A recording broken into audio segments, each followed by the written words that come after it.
ایک مرد کا بچہ مسکرا رہا تھا اور وہ موت کی آنکھوں میں آنکھیں ڈال کر مسکرا رہا تھا۔ اس نے کہا، سابو، تم نے کہا تھا کہ گاؤں میں ایک نہیں دو لاشیں جائیں گی۔ دیکھ لو، دو ہی لاشیں جا رہی ہیں۔ گاؤں والوں سے کہنا کہ یہ دشمنوں کی نہیں دوستوں کی لاشیں ہیں۔ انہیں بتا دینا کہ ہم دونوں نے ایک دوسرے کو قتل نہیں کیا، ایک دوسرے کو بچانے کے لیے جانیں دی ہیں۔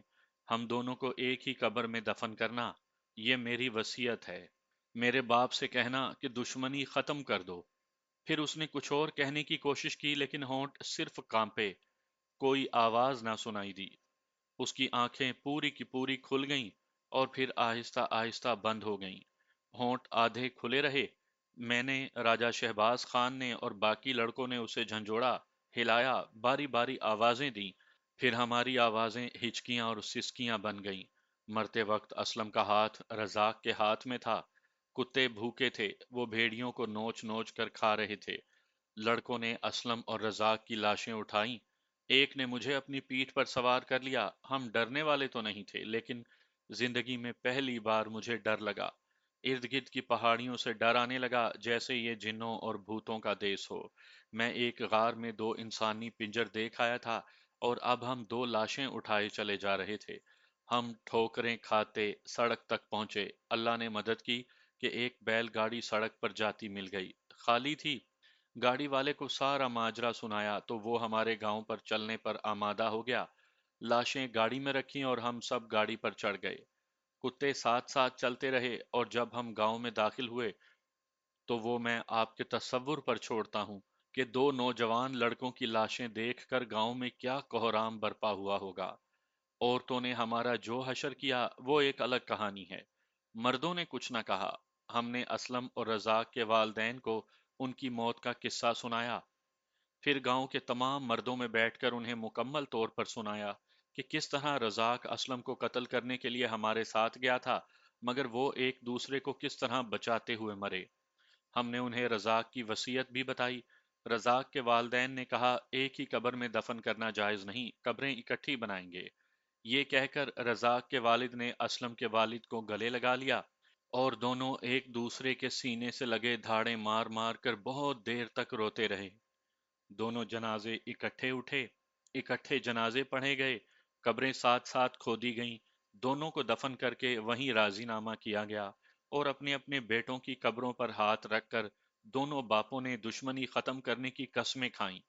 جہاں تک میں جانتا ہوں، ہمارے علاقے میں یہ واحد مثال ہے جہاں دو خاندانوں نے ہمیشہ کے لیے دشمنی ختم کر دی ہو۔ آج ان دو قبروں کی کہانی سنانے کے لیے میں اور راجہ شہباز خان زندہ ہیں۔ ہم کبھی کبھی ان قبروں پر جاتے ہیں، فاتحہ پڑھتے ہیں اور چادروں سے قبروں سے گرد جھاڑتے ہیں، انہی چادروں سے اپنے آنسو پونچھتے ہیں اور پھر ہر ایک دوست کی قبر پر فاتحہ پڑھتے اور گرد جھاڑتے قبرستان سے نکل آتے ہیں۔